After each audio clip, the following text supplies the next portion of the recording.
This podcast is sponsored by nobody.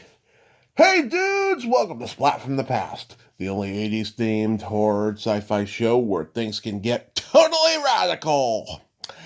Now today I will be welcoming back the gorgeous, the funny, the articulate Heather Sutherland, the daughter of legendary composer Ken Sutherland.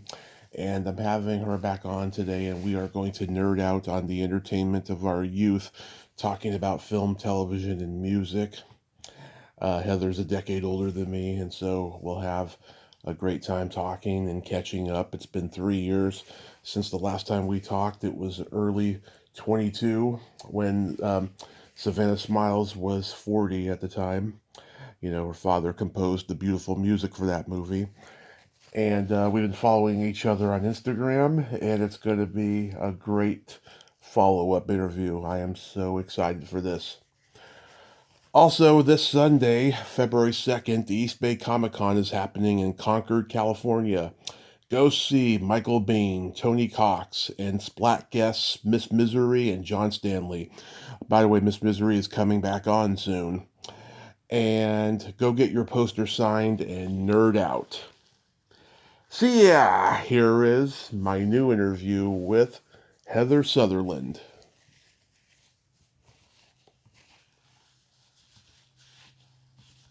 Can you hear me now? I can hear you. Oh, bad. I'm sorry. You know, my phone is, I need to be, I guess, up to date, but on that channel, for some reason, I don't know what, I can't hear. It's all good. You know, it's hit and miss with Instagram. Some people can hear me and others can't, but I can always hear them. I never have a sound issue with them, but they always have a sound issue with me. But nevertheless, how are you, hun? How you been? Oh, you know, good. Good. Good. Yeah, how are you? I am fucking blessed beyond blessed. Life is so good. Yet, you know, it's a worry politically in the world, but other than that, I can't complain. I feel like we're in a sci-fi movie, but that's all right, you know. Hopefully it'll work itself out. Hopefully, but let's not even think about it. So how's it over there? Is it nice? Is it cold? What's it doing? Well, I moved to Modesto in 23, and the weather's pretty nice over here. Yeah? Yeah. Where is Modesto? Where is that near? It's in the Bay Area. It's in the East Bay. Okay, I was like, where is that near? I was like, you're not near all that crazy fire stuff, are you? No, knock wood. There's never any fires over here. God bless those people. That's some rough stuff. Had tons of fires in Redding, and it's only getting worse over there, I hear. Well, you know, they were talking about, see, here's the deal. It's those extreme winds. Yeah. It's the combination makes the perfect storm. It's got to take more than one element, you know, and I think unless you have dealt with a natural disaster, right, and I have dealt with two different types, it's got to come with the perfect storm. I mean, I hate to say it like that because it's like, oh, it ruins people's lives. Yeah. But it has to be a mix of elements for it to cause, like, such mass disaster. I totally agree. Agree. But I hope everybody's, I hope people are bouncing back. It's one of those things where, you can't let it, you got to bounce back, you got to fight back. Things happen, unfortunately, and, when it comes to Mother Nature, you're like, I give up already. You know what I mean? You're like, yeah. Okay, they're going to win. Bye. That's why as human beings have a thing called insurance. Well, hopefully, wink, wink, Yeah. That's why we have that, because guess what? We can't win. So I'm doing all right. I'm hanging in there. It's a little chilly over here. It's a little, but it's got that Arctic blast that came in. So, it's winter. I can't complain, though. It's not like freezing, so I'm not going to cry. Yeah. So let's nerd out. Going back in time, do you remember the first movie that impacted you as a child? Oh, I think really to say when my dad took me, I think I was like 6 or 7. And it was one movie when I was 6 and the other when I was 7. Right. The black and white King Kong film. Nice. Was really overwhelming for me, and that's something my dad took me to. And then the next big film that I went to right after that was A New Hope with Star Wars. Yes. So back to back, I would say those. I wouldn't say one or the other. I would say those two because I saw them kind of close together. Right. In a time frame. I was like, this is the greatest thing ever. And then when I went to Star Wars, that just kind of set the standard. One, my love for sci-fi. 2, special effects. Yeah. And it kind of gave me that base to go, okay, are other movies going to give me a wow factor? Especially when you're a kid. Yeah. At that age, during that decade, when special effects weren't really a thing. Yeah. Oh my God. Like my brother, he was born in 73. I was born in 83. And like he got to see that early Star Wars phenomenon too. I mean, there were lines around the block with kids and their parents to go see this movie. Oh yeah. Yeah, everywhere. I've seen footage of it on YouTube. I've watched the documentaries and stuff. It is insane just how people went gaga for the movie. You knew when you, as a kid, and I can recall this because, I had a lot of, there were some things going on at home. And my parents divorced when I was a kid, so going to the movies was kind of like a safe haven for me. Not that there was violence in the house, but right. When things would get loud or something like, oh, let's go to the movie. Cool, let's go to the movie. Everybody be quiet. We got to watch the movie. Yeah. And the thing is about when you watch the Star Wars movie, you knew it was different. You knew it was special. Yeah. And when you walked out of it, you're like, wow, I've never seen anything like that in my life. Yeah. And it really kind of set the bar. But I also really loved the black and white King Kong. And I loved the film of old film and how old movies were made. And that had a huge impact on me, too. So it was kind of cool going from, like, the old black and white to at that time in the 70s, very progressive. And you were born in 83? Yes. I was born 2 weeks after Return of the Jedi came out. That's so funny. Yeah. But wow, being that young and seeing King Kong, though, I mean, my dad was born in 57. He must have saw King Kong in 62 or something. And yeah, I mean, that was a pretty classic film. I mean, it was pretty widely released and re-released. Yeah. But like in 62 or whatever he saw it, he said it was terrifying. I'm like, God, it's so cheesy looking by today's standards. I found out Ray Harryhausen, his first movie was Mighty Joe Young, and he did the puppetry effects for that movie. Yeah. I gotcha. Yeah. I mean, he was a kid when King Kong came out, so he was obviously influenced by it. But, like, God, that... Oh, yeah, I don't know a filmmaker that... I do not know a filmmaker that would not be influenced. Yeah. You know what I mean? As far as some of the classic shots and stuff, I definitely think that would be an interesting question if you ever, like, interview directors, like, so is King Kong in your collection? You know what I mean? Like, so have you seen King Kong? I've tried to get Fay Ray's daughter on here, but she stopped being respondent after a while. Whatevs. Yeah. Doesn't hurt to talk to people. Doesn't hurt to communicate, but everybody's got their own boat to float. Of course. Yeah, Back to the Future was the first movie that impacted me.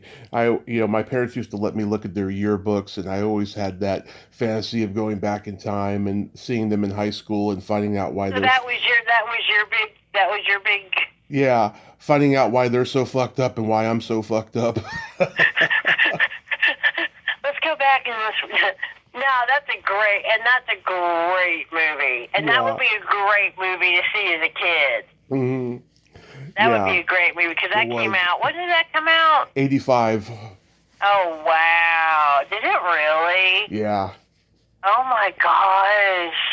God, that was so long ago. I know. Not really. It really wasn't. You know, it's kind of funny. The older you get, and it was really, it's funny. Let me tell you, because I turned 55, and Mm-hmm.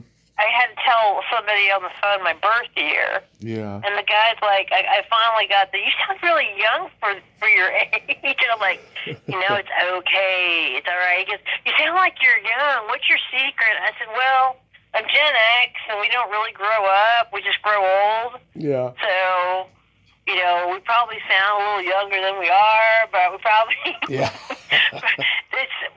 Somebody said Gen X, the first generation to we're like 50, but we act like, we look like we're 30. It's like, no, we're aging. We're catching up to our age. Don't get it twisted. Right. But we like to pride ourselves on we look ageless because we have an attitude problem. Right. Because we were the latchkey kids. We were the first generation, But then you guys came behind us. I was a latchkey kid. You're the millennials. Yeah, I was a latchkey kid. My mom worked for the cable company, and so I was gonna say that didn't really stop at the Gen X. I just kept going.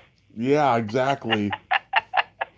Yeah, the divorce rate kept spiking. It didn't really go down. Oh yeah, my parents divorced when I was 13. I didn't think it was ever going to happen, but it did, because they've known each other since they were kids. They've always been close. See, that would be rougher.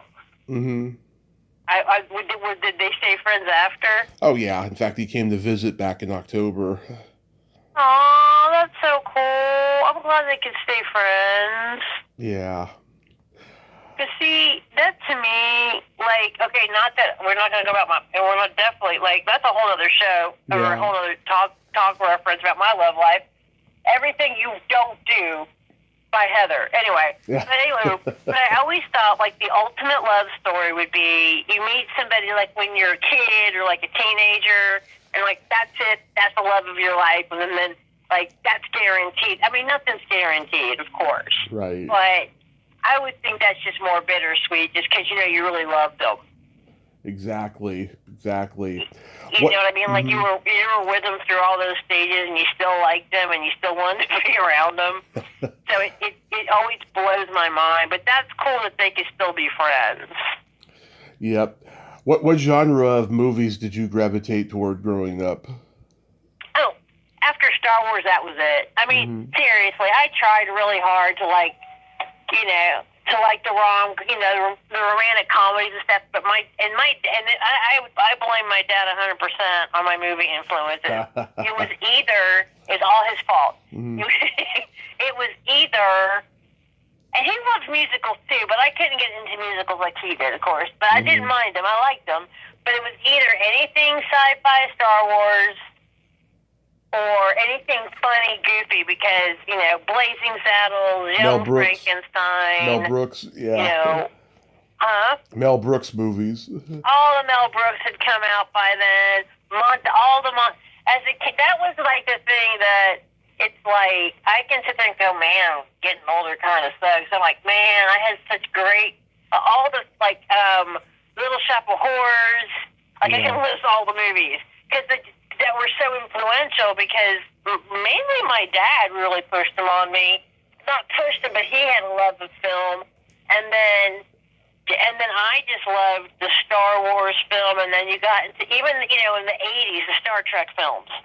Yeah, exactly. You know what I mean? I'd even go, even though I didn't love them as much as I love Star Wars, I still go see the Star Trek films. Yeah. Or the Alien series. Alien, Blade Runner. Yeah, you can't beat the 80s Blade Runner and Alien series, in my humble opinion. Now, I'm not going to go into Predator, Rambo, because that's not my scene, but I know that that's a lot of people's scene. Tron. But, Tron. Remember Tron? Jeff Bridges? Yeah. See, that's in the sci-fi sector. Yeah, so that was really, for that time period, so growing up so your favorite was Back to the Future. What was as you became a young adult, did you stay into that genre, or did you get into other areas of film that you like? Well, I've always loved comedy, and I've always loved horror. Those are my two main favorite genres. And my parents showed me The Shining when I was a year old, and it fucked me up, I'll tell you. Oh my God! Do you know I could not? Do you know how old were you? I was a year old because we had just gotten HBO, right? And that movie was on Shut that all the door! You time. were one. Yeah, that movie was on all the time back then. Can I tell you? I kid you not. I kid you not. I mean, I have never seen that movie because I have been too chicken to the way Jack Nicholson looks. I just saw that movie in its entirety, like I think maybe a year ago. Yeah, I watch it every Halloween. Oh my God, because it was like, okay, I mean, I could handle, oh my God, you were a year old? Oh my God. Yeah. I don't know. That's a lot for, you know, my son gravitates towards horror films, and at first I was like, I don't know how, but I waited a little bit before, you know, okay, all right, then you can handle that. But some of the stuff he likes, you know, it's intense. The stuff they make now. Yeah, I mean... So it's like, I'm chicken. I'm like, all right. I can't... But The Shining is psychological. That's a lot of psyche. Psychological, there's blood, all that stuff. And yeah, that's a crazy... and I heard in that film, too, Shelley Duvall, may she rest in peace, and she was a adorable human being, wonderful human being. Yeah. She said you know, she kind of struggled and got yelled at a lot by the director on that one. Like, it was a real intense movie scene. But I bet it would be with Stanley Kubrick and Jack Nicholson. You know what I mean? I bet it'd be like the energy would be real intense. Yeah, and Stanley Kubrick was that guy. He loved doing like up to 200 takes. You know, Scatman Crothers, you know, was just so stressed out from him. He just said to Stanley Kubrick, "What do you want from me, Mr. Kubrick?" You know, it was intense. Well, and did you know the other thing that's pretty crazy that I did not know, because that was the other thing that was kind of cool. I had waited to see that movie because it's at I don't know what that place is called, the resort that they filmed in. Oh yes, the Colorado, the Overlook Hotel. Yeah. But allegedly, paid back to an old friend of mine who I think he moved back to San Diego, but he was a paranormal investigator, was talking about how that particular location was allegedly haunted as well. Yes, I've heard that a lot. I know people who've actually gone over there and said it's scary. Right. So I was like, oh man, and so when I watched the movie, I was like, oh, where's like, man, what was the energy from the place, and Stanley and Jack and all of the energy. And yeah, and Stanley Kubrick is a very intense filmmaker, over the top, in your face. So I can see him going, you know, one more take, you know, and Jack just being real intense. Do you like 2001: A Space Odyssey? Yeah. Oh yeah. Yeah. Yeah. I mean, his stuff is brilliant and out there, so I think that's why he'll always be a good reference. Like, he's not my favorite filmmaker, but I think he's a good one. Yeah. And I think he's brilliant in that he's authentic and that he just does his own thing, and he goes off his own script, and you don't really know what's happening. Yeah, I'm sure he does. Yeah. And then it does end up coming all together, but, you know, you got to really be immersed in his work to go, what's going on? What's going on? Well, the message of that movie, 2001, was that there is no heaven. We're born from space, you know? Right. Yeah, and that was, you know, and for that one, I thought it was such a good movie because it was so intense with this single actor and this, you know, this voice on the other side and this intensity of the dialogue happening, you know? Yeah. And it's not like an ensemble cast or anything. No. So, you know, when something can pull you in and it's just like you and the actor and the camera, that tells me it's pretty good you know, that director, you know, knows what they're doing and is trying to get you to come into their world. And he does a pretty good job of that. He did a great job of that in that movie, for sure. Yeah. When we first got HBO in the summer of '84, you know, my brother recorded all the teen sex comedy movies. Did he really? Oh. Yeah. Porky's, Animal House, Revenge of the Nerds, Private School. Oh, I got a story about Private School. When I'm a kid, I'm rewinding the tape to find Cannonball Run 2, and Private School is on that tape. And My God. my mom walks into the room, and it's at the end when they're all mooning the teacher at graduation, or mooning the principal, and my mom's all, "Why are they all showing their butts?" That is too funny.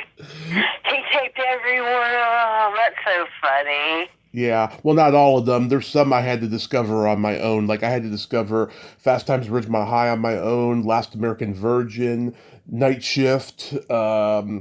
Night Shift is such a great so film. many of them. That is such a great. That film is not appreciated enough. No, I watched it recently, and I was like, God, this movie is brilliant. Yes, that is a great film. Michael Keaton's in that one, right? Yep, that's the movie that made him a movie star. And I mean, I think, and I'm so glad Michael Keaton's getting the recognition he deserves. Yes. He's really been, he's been around since Mr. Mom. He's really kind of kept the course. We had Mr. Mom on tape. Always takes really good roles. We had Mr. Mom on tape. Used to watch that one a lot, too. Oh, that's such a great movie. That's such a great 80s. I know you're obsessed with that whoopee, and whoopies are great, but it's not really manly to carry those at all times. Yeah, I mean, and he's one of my favorites. So yeah, that's yeah. See, you were born. That's a good decade to be born in '83. That's a magical movie. That was a magical movie decade. That was a good. Those were good. It's one. I don't know. I feel like it's one that had some good scripts and people could write stuff, and it wasn't. I think nowadays it's like, oh, it's the 8th version of this series.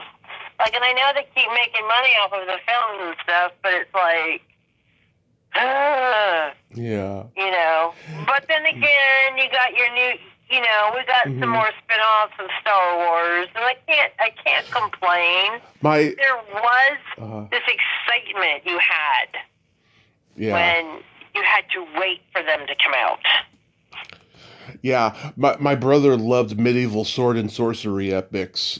He was into Kroll, The Neverending Story, Highlander, Labyrinth, which is my favorite. Labyrinth is just a classic in itself, by itself. I put that reference by Dark Crystal, but different. It's the only movie. In that one. Labyrinth is the only movie where you could see a puppet take a piss. Hoggle. Oh my God, that's true. Remember Hoggle? That's true. Yeah, Hoggle. I didn't even really know you could take a piss. Yeah, that's true. Hoggle took a piss. Yeah, that was a great. Yeah, see, I feel like the '80s block came out with a lot of good sci-fi masterpieces. Mm-hmm. They got way more love later on. Yeah, lots of them. There was Excalibur. There was Yor, which had what's his name, Reb Brown, who was Captain America on CBS. It was like a 2-episode arc that didn't last in the late '70s because Marvel wasn't. I didn't catch that one. Because Marvel wasn't. I'll have to look that one up. Marvel wasn't big yet, like it is now. Marvel hadn't hit it like it has now. Yeah, there was a Captain America show, a Spider-Man show, and of course the Incredible Hulk was huge. Where the MC universe is never ending and there's a black hole on my money account. Yeah. I'm just kidding. I'm so glad my son was 12 when that stuff. So I'm like, oh, there's another movie. Oh, wait, there's another one. Wait, there's another one. Yeah. Ian's my son is very about production and movies, and he loves stuff because he's an artist and loves concept art and stuff like that. He goes, oh yeah, Mom, there's a 10-year run. I'm like, what? How many movies are we going to have to buy? What? Remember every year they would come out with a new Police Academy movie? Right? See, but those were good, talented actors. Yes. They're comedies. Who does those voices anymore? Nobody but that one dude. You know what I mean? Yes. They do, and Gilbert Gottfried, may he rest in peace. But I'm just saying, back then, I hate to say it, I sound like an old crow, but back then when people acted, but I feel like that still kind of happens with Jim Carrey when he does the different characters, which I have not seen any of the Sonic movies.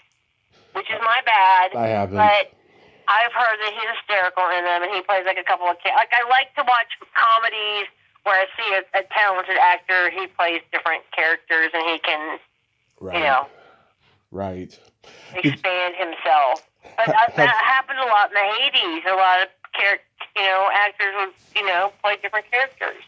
Did you have any? They had a lot of talent. Anyway, I can go on about that. Did you have any movie crushes? Any actors, actresses you had crushes on? Oh my God! There's only one that I still worship and will worship till the day I die, and I'm so happy for him that he made a comeback, and I knew that he would. I had no doubt in my mind. But Brendan Fraser. Oh, Brendan Fraser. Okay. Brendan Fraser. Well, he was later. Is the love of my life. He just doesn't know it yet. He was later. But I've loved him since.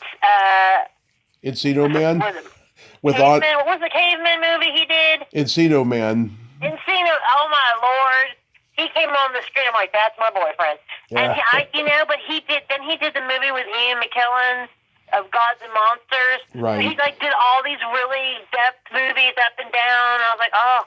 So who's your number one crush? Let's see. I mean, I've had several. Like, okay. Oh, you have several. I've interviewed a lot of my crushes on the podcast from like. Oh my God! How'd you handle that? From like '80s movies. It's funny. A lot of them have come back on multiple times, so I think I handled it well. But well, good. You're friends with your obsessions. I've become friends. Yeah, Catherine Mary Stewart, Lara Park Lincoln. God, lots of them. I loved Natalie Wood. I loved Cary Grant. My mom had this paperback book, and it had all these beautiful black and white pictures of Cary Grant, and like he was like my first male crush I ever had. Oh, because he's perfect. Yes. Duh. Yeah. Duh. I mean, I can go into whole. I mean, Paul Newman, my Lord, Robert Redford.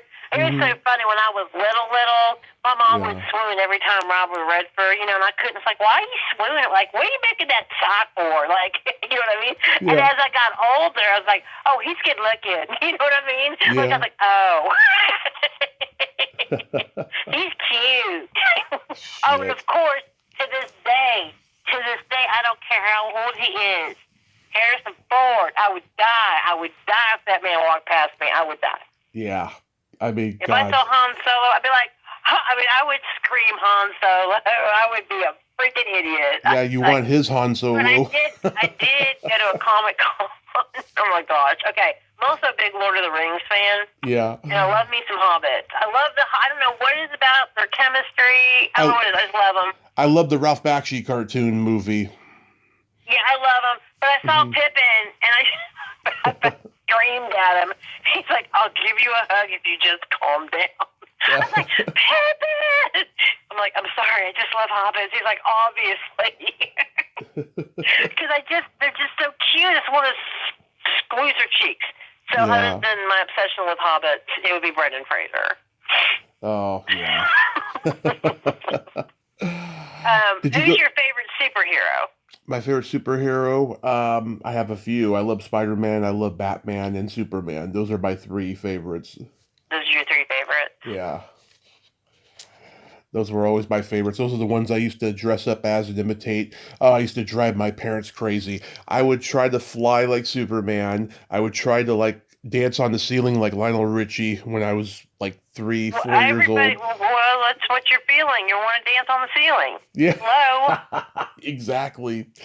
We all have that feeling. You're not the only one that tried that. Whatever. I know. Well, that was then. It's the 80s. Did you go to the drive-in a lot?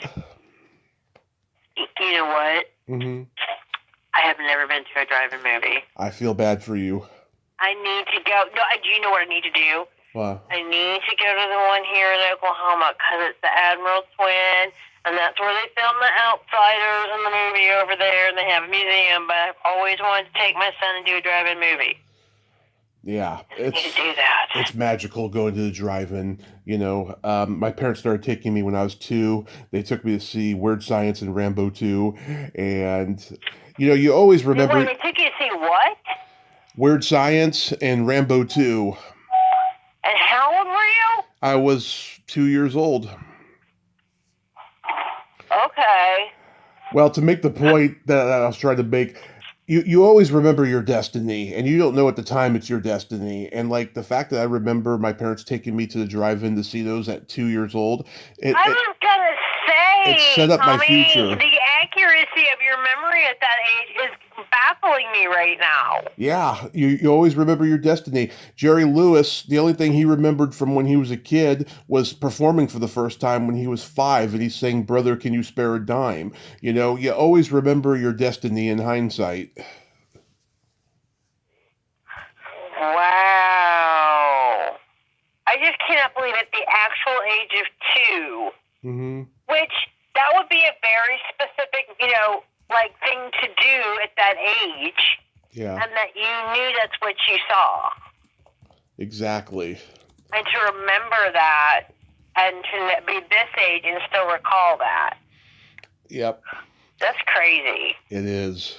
But it's I true. can remember, I remember the first, I'm sure I went to some films when I was very little, Mm-hmm. but I remember my dad taking me, I was so mad, when I think I must have been 6. And he's like, we're going to go see this movie. And it was rated R. And I remember looking at it. It was just him and me. I'm like, but that's R. Mom's going to be mad. And he's like, we're not telling Mom. I'm like, okay. And I go with him, of course. Like, okay, Dad. And it was The Island. And it was with Michael Caine. And it was horrible. It probably is totally like G-rated violence now. Mm-hmm. But my little 6-year-old head was blown off. Like, this is violent. You know what I mean? Mm-hmm. Like, it was my first rated R movie, and I was sick. And then after that, he took me to go see, like, oh, God, this is the best story about my dad in the movie theater. It makes me laugh so hard. But it made me laugh because I was so mad at him at the same time. So we go and see Alien. He loved the movie Alien, the whole series Alien. Just loved it, loved it, loved it. And he loved Ridley Scott, one of his favorites. And so we go see the second one, where they come off of the ceiling. Yeah. You're not ready for it. Yep. And my dad was the obnoxious dude that got, like, the barrel of popcorn with the extra everything and made everybody wait in line, and the extra barrel of root beer and everything. Yeah. And then, of course, he was it had to be in the middle, had to be in the center theater, and back then we didn't have your nice, fancy layered, seats that are stacked. We had flat, seats, or it was maybe tilted, but, not what we have now. And I swear to God, those aliens came off of the ceiling, and started attacking. And my dad was like, holy blah, blah, blah. And I mean, the whole barrel of popcorn. Everybody was wearing it. Everybody wore the root beer. Remember what? We're just sitting there dripping in popcorn and root beer. It's like, I just wasn't expecting that. I'm like, yep, we know, Dad, we know. Remember what Mickey Rourke did in the movie Diner? The girl goes for some popcorn and she finds his dick in there. Yeah. But it just cracks me up because he's just that dude with this huge, like, you had to get the extra large bag. And just be obnoxious with it. And as soon as, it was so funny. We're just sitting there like, popcorn, all right. Well. So It was fun. It was good old-fashioned fun, Yeah. So getting into television, what sitcoms did you watch growing up? Growing up, what sitcoms did I watch? God, all right, yeah, I'm going to age myself. Okay. Brady Bunch was a staple. Yep. I Love Lucy was a staple. Yep. Just good old-fashioned, what's the one? Happy Days. Happy Days. Laverne and MASH. Shirley. MASH. Laverne and Shirley. To this day, I will catch. If I can catch MASH, I will catch MASH. Three's Company. Three's Company was awesome. The Facts of Life. That was pretty progressive. Yeah, it was. Back then. The Facts of Life. Facts of Life. Welcome Back, Kotter. Different Strokes. Different Strokes. What else was there? 80s. God, the 80s. Family Ties. Yep, Family Ties. I watched that, and that was big. We watched that a lot for fashion to see what at the time watch a lot of that to see what girls were wearing. I knew that was like, the big fashion icons. The 80s outfits still crack me up. What were we thinking? I interviewed the big sister. Hair. What else? Oh, Magnum PI. Magnum PI. Miami Vice. Simon and Simon. Simon and Simon. I'm going to go kick it back, Fantasy Island. And then you can take a Love Boat back in the 70s. That was hot. Fantasy Island, yeah. What else? Oh, Knight Rider. Oh, yes. That was happening. I did not do Baywatch. I know some people did. Same here. I had Nicole. I had Nicole Eggert on here. We talked about the Baywatch documentary, but that was it. I did not want to talk about that show. Is she nice? She seems so nice. She is a fucking sweetheart. I enjoyed every minute of that interview. Like I've seen her in an interview before. She seems so lovely. Every minute of that interview, I fucking enjoyed it. She was wonderful. I love that. She seemed like a good egg. You can kind of tell. Yeah. Some of the people that are like out of there, but she did some interview. I can't remember the Entertainment Tonight, but she was so you can tell when they're nice to the people interviewing them that they're like decent human beings. Yeah, because the ones who are fake, they're the ones who like take over the interview and hijack it because they're fearful that someone's gonna hit them with a hard ball, But the ones who are genuine and authentic, those are the ones that I treasure. That does not surprise me because she was very polite. When I always watch celebrities getting interviewed, I always watch how they treat the people that are interviewing them and how they're speaking. Yes. Because, and I understand, I don't understand because I'm not a celebrity, the pressure of being constantly interviewed and getting burned out. Yeah. But I also understand, and this is where I'm like, you kind of signed up for that. You kind of have to figure that out because that's just part of the job. Exactly. Did you watch children's programming like Romper Room or Electric Company? Electric Company was jiving, and then Mr. Rogers' Neighborhood. That was my zen right there. I think I miss that. Remember Uncle Floyd? He was still here. Remember Uncle Floyd or Zoom? Oh my God! I got a funny story about Uncle Floyd.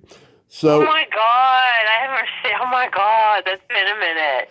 There's a popular convention. There's a popular convention in New Jersey called New Jersey ChillerCon, and he was scheduled to be there a few years ago, right? I was thinking about reaching out to him for an interview. I go on his website, and there's some strict rules to interviewing him. Apparently, he's got a lot of crazy people interviewing him, so I decided not to reach out to him. Probably best. If it's too much of an effort or there's too much stress to it. Yeah. It's not worth it sometimes. That is one thing I've learned, whether it be a communication, interview, connection. Yeah. It's too much of a weird thing. It is. There have been times when I want to reach out to somebody and then I don't for reasons like that, or I find out they support Trump or just stupid shit, Well, you gotta go with your gut and what your integrity is and what you bring to your show, your podcast, what you want, how you want to set it. Yeah. Which I totally agree with you on the support thing of that certain person because, oh my gosh, yeah, I completely understand that. And you have your convictions, and that's wonderful. Wish everybody would. In a perfect world, I think that's why I love, and I put them on as comfort for me. People go, "What's your People go, you have a comfort thing that you do sometimes if you have anxiety or if I'm cleaning the house. So if I have the cable going, I see Lord of the Rings or I see Star Wars, yeah, I'll just leave it on, even if I don't, you know what I mean? It's just like comfort to me. Right. You know what I mean? It gives me a sense, and I think I love those movies so much, and I love those storylines so much. Because at the core of it, it's always about finding a truth and searching for something so that there's a light to shine on the world for the greater good. So in my head, I think in my head, film and the film industry and the things that influenced me when I was a kid. I was like doing the good thing or the kind thing. And even with like King Kong, it's like, you should just leave him alone and set him free. But then, he's this big wonder of the world, and it's like this good versus evil thing. So it's like, but I think ultimately that's why I love film, and certain sitcoms and stuff. My favorite sitcom is The Office ever. If you ask me what the favorite sitcom ever is The Office. But anything that moves you emotionally and emboldens or motivates you or inspires you, I think is ultimately like the cool part of it all. I agree. Do you remember when MTV was first launched? Dude, listen, look, that was everything. Look, that was everything. Yeah. Okay, it was 82? Was it 82 or 83? It was 81. August of 81. Remember. Yeah. I can't remember what year it came out, but listen, nobody had cable. Like, I lived out in the boonies. I lived in Virginia. I lived out in the country, but my best friend lived in downtown, and we lived in a small town in the Shenandoah Valley. Anyways, and we had like 3 channels, but she got cable, so she had like 10 channels. She had MTV, and oh my God, we were like we were dying. We were like stuck to the freaking TV, and we would just watch it all weekend and like eat and then just watch it. We're like, oh my God, this is the greatest thing ever. Mm-hmm. And then we would piss off her mom, but that really, to me, was such a change in the culture. Yeah, I had Nina Blackwood on here a few years ago. Oh, you did? I love her! Okay. God. Remember, she used to have a really exuberant voice. Now she sounds like... Dude, she had the best. She's the best voice. Yeah, and now she sounds like she smokes 15 cigarettes like Tom Waits or Bruce Springsteen. I know, but she still has the best dude. Like, she's cool. Like, she was so, like, dude, she was cool. We all wanted to be like her. Oh, yes. Yes. Yeah, it was great. She was fantastic. She was very friendly and approachable. And she said, I asked her about Julia Louis-Dreyfus playing her on Saturday Night Live back in the 80s. And she's like, I never said hot. And I was like, well, Jimmy Cagney never said you dirty rat, so you're in good company. Yeah, don't worry about it. I never said that. Nah, you really fell in love with the whole thing.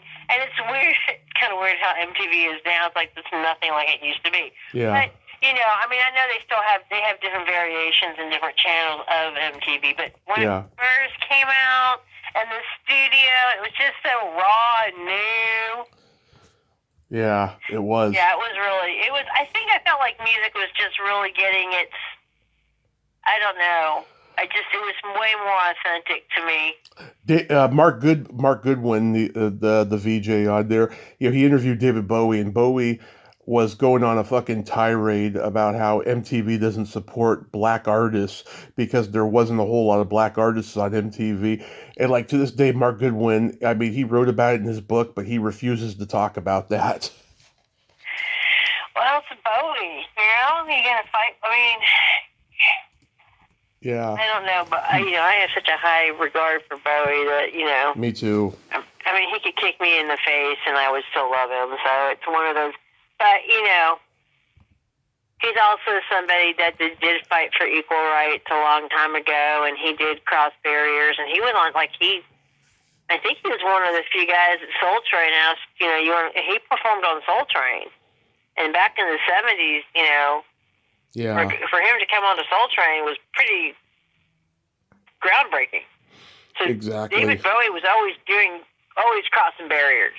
Always changing his genres, everything. Yeah. And he excelled at all of them, too. I don't know how he did it. Yeah, and he was always for civil rights, you know what I mean? He was always about representing everyone. He was never about, you know what I mean? Everyone. Yeah. Even before trans or anything else came up, he was trans, he was representing things like that. And for someone like him, like this English Brit to go into Soul Train, because I think he played Fame. Mm-hmm. Fame. Yeah, he played. I'm sure there's a video of it somewhere, and he's just grooving. Yeah, like it's no. He really did. he really was a pioneer. So if he got mad or something, it's David Bowie. Yep. There's some people that you can just, like, I compare David Bowie to like a Stevie Ray Vaughan. There's just some people, like, just don't question him. Exactly. Did you watch the Z Channel? Did you live in LA at all when you were a kid? No. Okay. What channel? The Z Channel? What's that about? It was a popular, like, UHF station that played every movie and TV show you could think of. It was magic. Apparently, it was gone. It was gone by the late '80s, but for like 15 years, it was huge. And if you go on YouTube, you can see clips of it. That sounds awesome. Why did it disappear? I have no idea. I don't know the origins of it. I can look it up. I was going to say it's California, so I can look. Everything's out there. That's where everything. Stuff isn't filmed all out there. Actually, Oklahoma is seeing more film and development. Yeah. I know they film a lot in Georgia too, but it's California. Of course, you'd have a channel like that. Would be so cool. I didn't know that channel even existed. Yeah. Dang. I could look up the origins at some point. Getting into music, do you remember the first album you ever bought with your own money? I'm trying to think. Because I stole some from my dad, of course. Yeah. I think the first album I really bought that I was really proud of, it sounds so cheesy. Mm-hmm. John Cougar Mellencamp. Oh, yes. Jack and Diane, and then Journey, Van Halen. I was kind of into the rock. Yeah. Thing, because I like the 80s sound, but I really did like rock and roll and guitar. So yeah, that would have been. What was yours? Phil Collins, No Jacket Required, and Poison's Look What the Cat Dragged In. Those were like my 2 birthday money albums I bought when I was 8. That is so crazy. That is so cool. I remember you saying you're a Queen. I remember you saying you love Queen. Yeah. Me Queen, too. and I didn't understand, my dad pushed Queen on me at a very young age, and it kind of overwhelmed me as a kid, but I got it, because Queen was coming out when I was a kid on the radio. Right. But yeah, of all the bands, to me, people are going to go, oh, that's the greatest guitarist. To me, and I'm grateful he's still here, Brian May, to me, is probably undisputed to be one of the greatest rock guitarists ever on the planet. Yeah. Oh God. Well, he's still touring, but he's doing it with Adam Lambert. They're doing a fake Queen, tour. A Queen tribute. Yeah. Yeah. And I think and I love that they do that respectfully to Freddie. Yeah. But yeah, I think I was grateful that my dad really kind of pushed the different genres on me, because I really did get to be exposed to all that. But I would say Queen.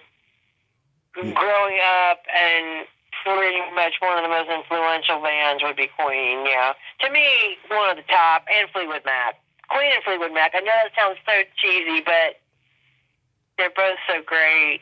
But I would say Queen's number one. What's your number one? I love Queen. I love songs like You're My Best Friend, Killer Queen, Fat Bottom Girls, Kind of Magic from Highlander. But I'm a big Beatles fan. I love the Bangles. I love the Go-Go's. Yes. I love the Stones, of course, the Who, Floyd, Zeppelin. Yeah. Yeah, I wish I'd pushed myself harder. I'm grateful I saw Floyd, but I always envy those that got to see Zeppelin or Queen. I'm like, oh, I was alive when they were. Why did I not go seek them out? It's like, I just did not appreciate. I get mad that I did not. I appreciate them, but unfortunately, I appreciate their greatness more now that they're gone, because they really, you don't. Yeah. You're like, What was you should have seen them. What was your first concert? Well. My first going into an audience, like my very first, I've been in the studio with my dad with different singers, but that was a concert. Probably Steve Winwood, which I know is crazy from Traffic. Yeah. Higher I think Love. I didn't really start going to concerts until like later on. I think my mom was just like, I don't want you out in public. I'm scared. I'm like, okay. But then when I was like 18, then I just started. So Steve Winwood was my very first concert. What was yours? Let's see. I had a couple first concerts because they were not legit concerts. Saw the Monkees before a Giants game in San Francisco when I was 14. There was only 3 of them. That was great. Steppenwolf I saw at the county fair, and my first official concert was Alice Cooper.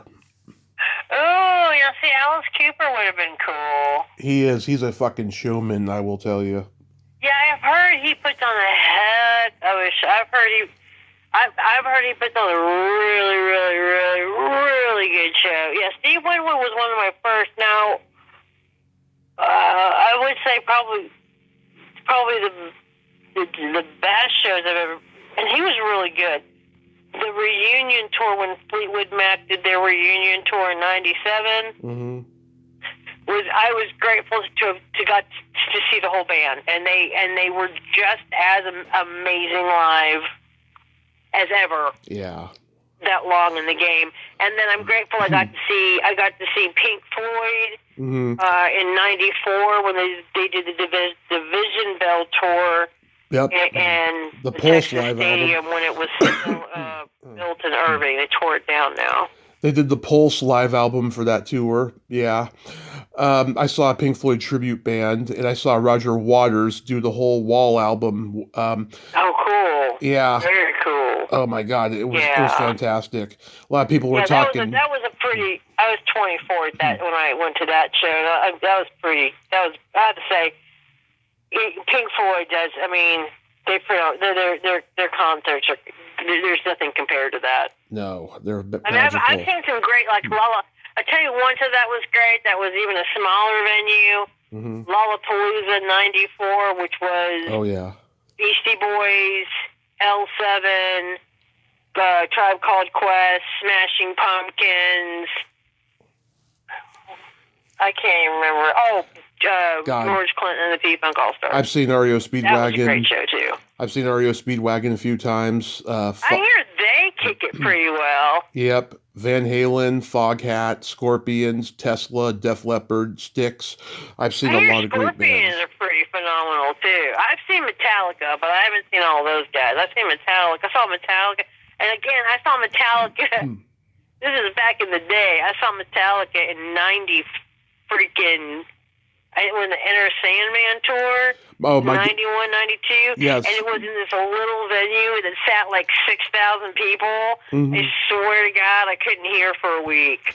Same thing with my dad. He saw them in '04 and his ears were ringing for a week. Right? Yeah. Dude, if you go see Metallica, you just be careful because I thought, oh yeah, I can handle this. It's no problem. Like, I can't hear now. Yeah, Metallica concerts can be pretty deadly to the ears. But again, like with Alice, I would love to go see Alice Cooper. I bet he put on a heck of it. I heard he's a great showman. Yes, he is. Oh my God, he kills himself at the end of every show. Sometimes he'll do electric shock. Sometimes he'll hang himself. Sometimes he'll get shot by a legion. You know, it just depends. Yeah, it's all for fun. He doesn't. Yeah, I mean, I think he's been married for over 40 years. Like, he's the real straight-laced dude. Yeah, going on 60 years. He's been playing with this band. Oh my God, are you kidding me? Yeah, they were his original band. They were called the Spiders in high school, and then they were the Airwigs. Then they were the Naz, and then Todd Rundgren's people said, "Stop that." Stop that. Quit doing that.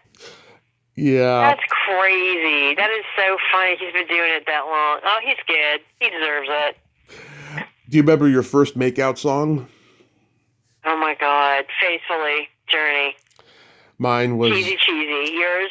Janet Jackson's Love Will Never Do Without You. And it so 90s.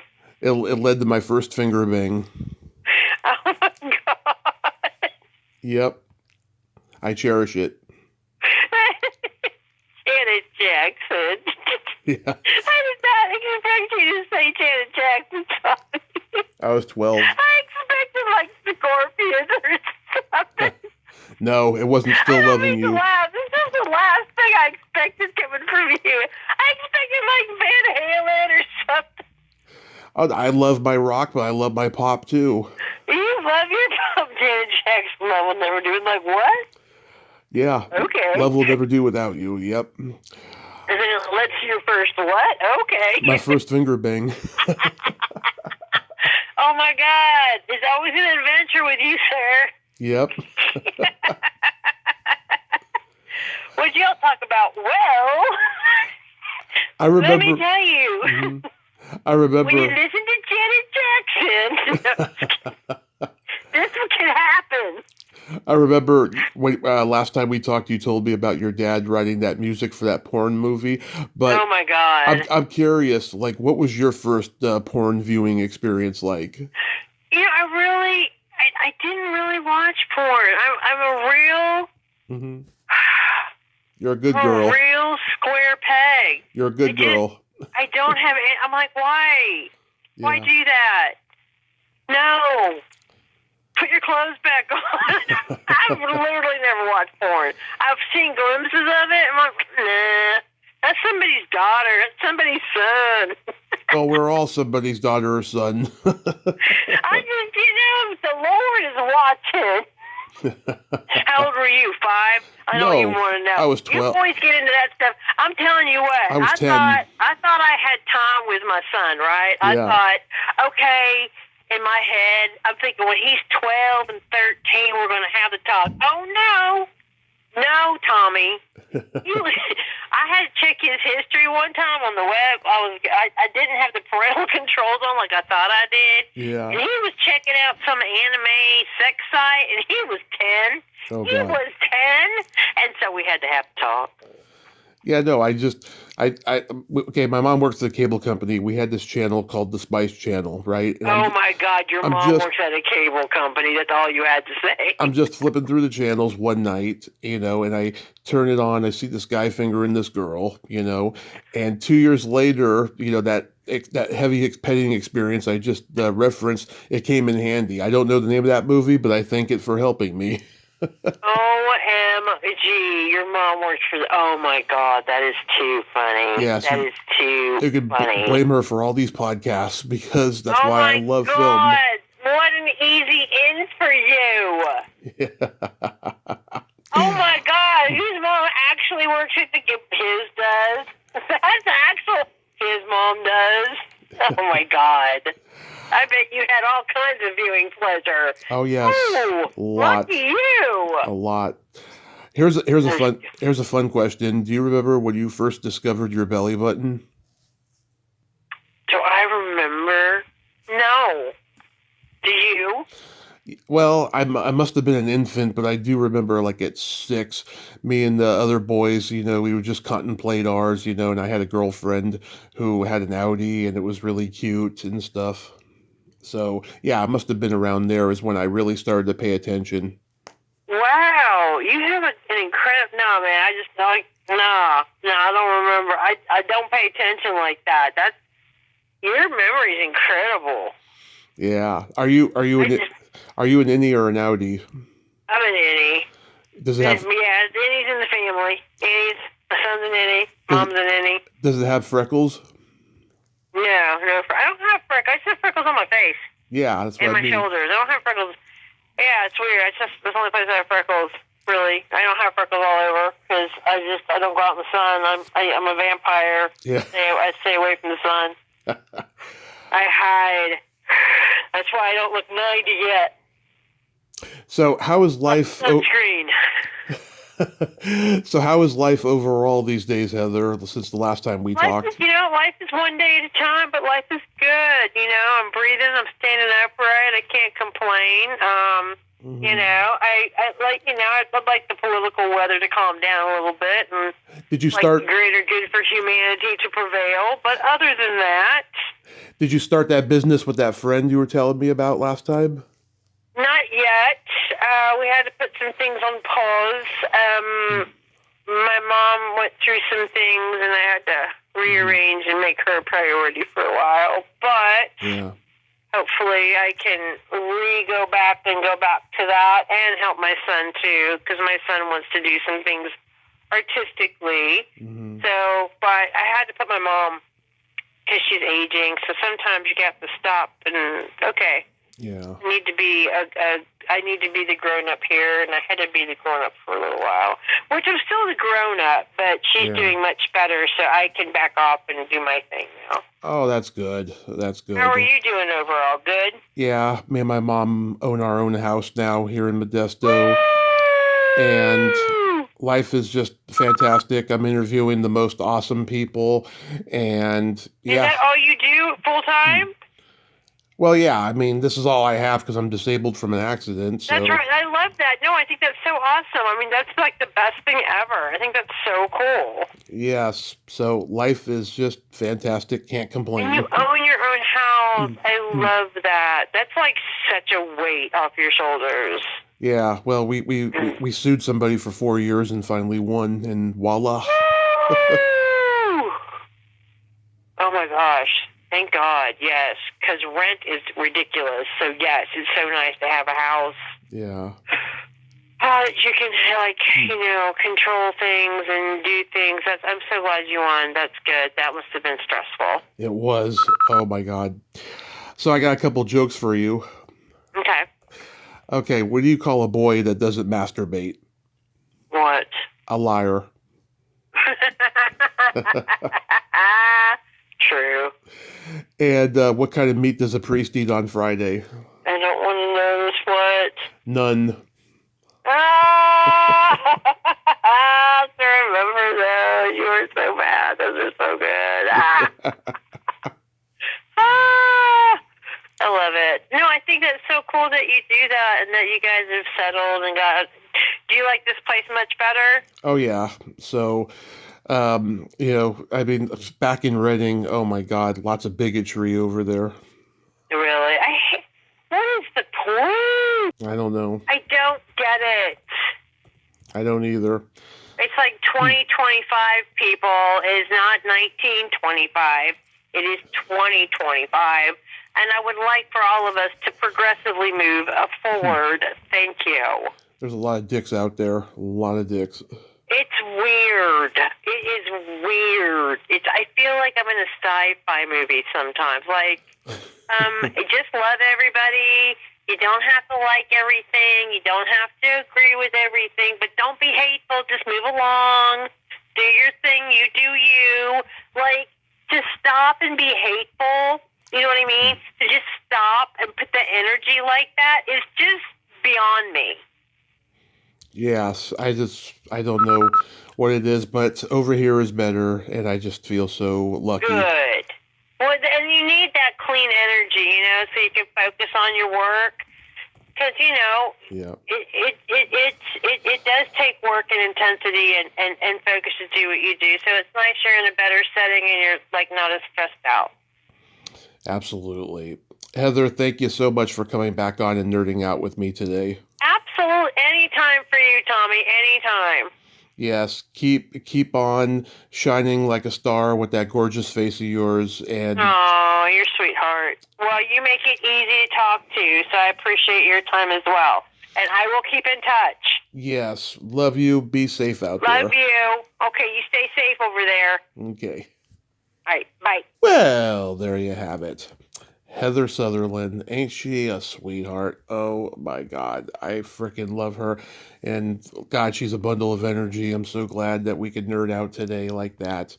And oh my God, I gotta tell you something funny. Not that you're gonna hear this, but I had to switch phones about 40 minutes in, and I called the wrong number, and the woman who picked up sounded exactly like Heather, but her energy was very, very low, and she placated me for about a minute and kept giggling, and then finally I was like, "Are you okay, Heather?" And she was like, "I'm not Heather," and I'm like, "Oh, I'm sorry, wrong number," and I hung up, and that's the only time that has ever happened. I must have dialed a number in that number that I shouldn't have, but it was kind of weird and awkward, and we got through it.